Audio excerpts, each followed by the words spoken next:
Okie dokie. Today we're gonna. I recently did a lecture called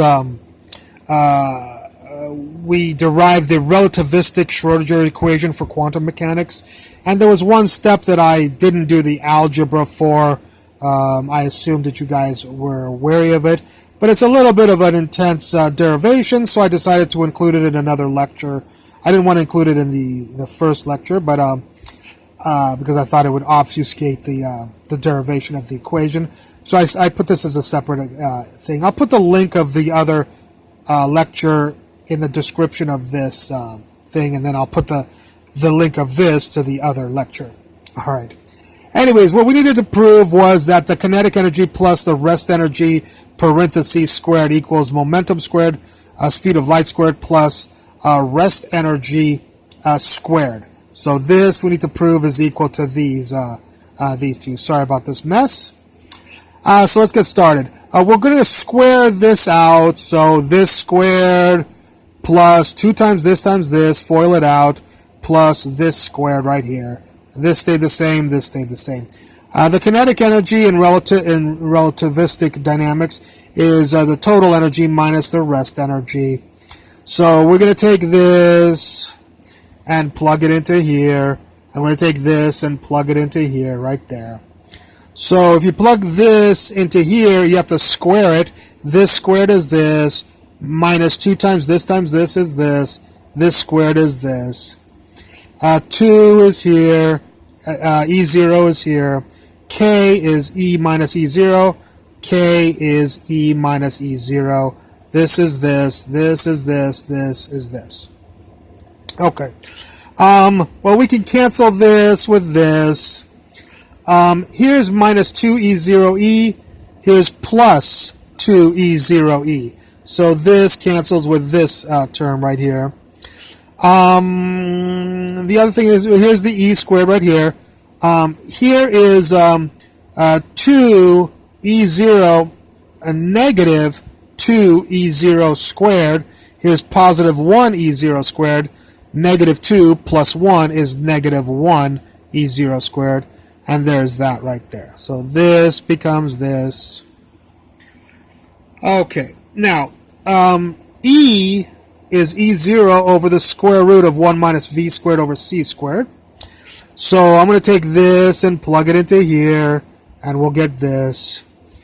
There's the E0.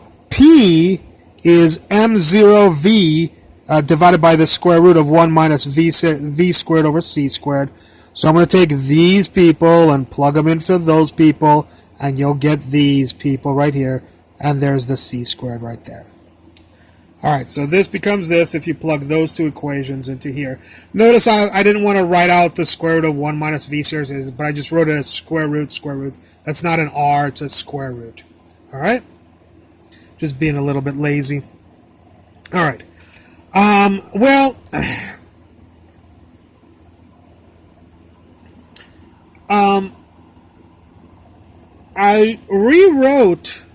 I rewrote these people right here. I multiplied obviously this by C squared over C squared. So there's the C squared here. This is C to the fourth M0 squared. Well, M0 squared, C to the fourth, is equal to E0 squared, because of course E0 equals M0 C squared.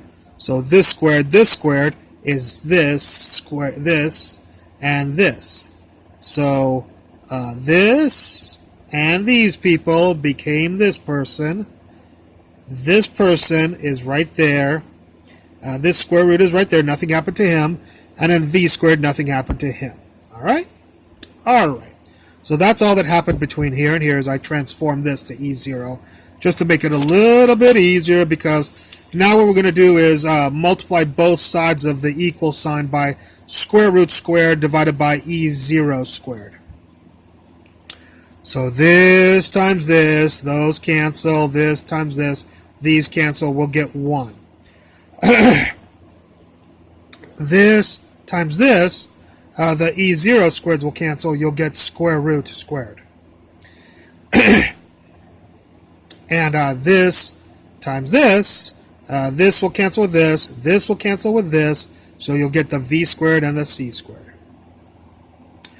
Let's switch these two, and so this comes over here, this comes over here. Now I've written the square root as the full square root of 1 minus v squared over c squared. And this is right here. And square root squared, of course, is this.